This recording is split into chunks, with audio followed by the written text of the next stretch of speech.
মরুর তপ্ত বালু ছাপিয়ে মধ্যপ্রাচ্যের আকাশে এখন বারুদের গন্ধ। ইসরায়েল ও যুক্তরাষ্ট্রের সঙ্গে ইরানের সংঘাত যখন চরম সীমায়, ঠিক তখনই বিশ্ব রাজনীতির মঞ্চে এক নতুন গুঞ্জন ডালপালা মেলেছে। ওয়াশিংটনের গোয়েন্দা সদর দফতর থেকে ভেসে আসছে এক চাঞ্চল্যকর দাবি।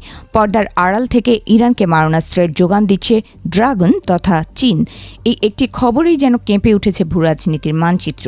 পশ্চিমা সংবাদ মাধ্যমগুলো এখন সয়লাব একই সুরে। তাদের দাবি, ইরানের অস্ত্রাগারে চীনের তৈরি অত্যাধুনিক ক্ষেপণাস্ত্র ও ড্রোন প্রযুক্তির সমাহার ঘটেছে। পেন্টাগন থেকে ইঙ্গিত দেওয়া হচ্ছে তেহরানকে স্বেচ্ছাধীন খুঁটি হিসেবে ব্যবহার করে আমেরিকা ও ইসরায়েল অক্ষকে চাপে রাখতে চায় বেইজিং। কিন্তু এই অভিযোগের কি সত্যি কোনো ভিত্তি আছে, নাকি এটি স্রেফ কোনো সাজানো নাটকের চিত্রনাট্য? চীনের তিয়ানআনমেন স্কোয়ারে প্রদর্শিত সেই বিশালাকায় DF-41 ব্যালিস্টিক ক্ষেপণাস্ত্রের ছবি আজও বিশ্ববাসীর চোখে ভাসে।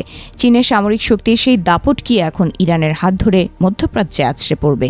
বিশ্লেষক নেলসন ওং বলছেন, এই জল্পনা যতটা নাটকীয়, বাস্তবতায় তার চেয়েও বেশি অসার। বেইজিং কি আদৌ তাদের দীর্ঘদিনের জোট নিরপেক্ষ নীতির বিসর্জন দিয়ে অন্যের যুদ্ধে পা দেবে? ইতিহাস বলছে চীন কখনোই আগ বাড়িয়ে অন্য দেশের অভ্যন্তরীণ যুদ্ধে জড়াতে চায় না। ইউক্রেন যুদ্ধে রাশিয়ার সঙ্গে বন্ধুত্ব থাকলেও মস্কোকে মারণাস্ত্র দেয়নি বেইজিং। উল্টো ইরান ও সৌদি আরবের মধ্যে কয়েক দশকের শত্রুতা ঘুঁচিয়ে তারা গত বছর হাত মিলিয়ে দিয়েছে। তবে কি বেইজিংয়ের এই শান্তিদূতের ভূমিকা আসলে এক বিশাল কৌশলী চাল, যার আড়ালে লুকিয়ে আছে অন্য কোনো গেম প্ল্যান?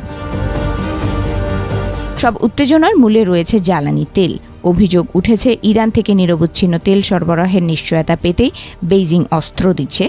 কিন্তু চীন এখন আর সেই পুরনো খেলোয়াড় নয়। তারা যেমন রাশিয়া ও সৌদি আরব থেকে তেল কিনছে, তেমনি পেট্রোডলারের আধিপত্য ভাঙতে ইউয়ানে কেনা বেচা শুরু করেছে। এটি কি রণতরী পাঠানোর চেয়েও বড় কোনো আর্থিক যুদ্ধ? অজ্ঞাত পরিচয় কোনো গোয়েন্দা কর্মকর্তার তথ্যের ওপর ভিত্তি করে পশ্চিমা সংবাদ মাধ্যমগুলো যে উন্মাদনা তৈরি করছে, তা অনেককেই ইরাক যুদ্ধের আগের পরিস্থিতির কথা মনে করিয়ে দিচ্ছে। সেবারও গণবিধ্বংসী অস্ত্রের মিথ্যা ধোঁয়াশা তুলে একটি দেশ ছারখার করে দেওয়া হয়েছিল। এবারও কি চীনের বিরুদ্ধে একই ধরনের তথ্য সন্ত্রাস চলছে? বেইজিং সরাসরি বলছে এসবই গুজব।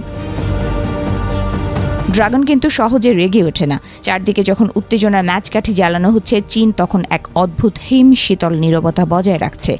তারা CNN-এর চটকদার শিরোনাম দেখে নীতি বদলায় না। তাদের কাছে সার্বভৌমত্ব ও বাণিজ্যিক স্বার্থই শেষ কথা। তেহরানকে অস্ত্র দেওয়া মানে নিজের পায়ে নিজে কুড়াল মারা, আর চীন অন্তত নিজের ক্ষতির সওদা করবে না। শেষ পর্যন্ত এই নাটকের জবনিকা কোথায়?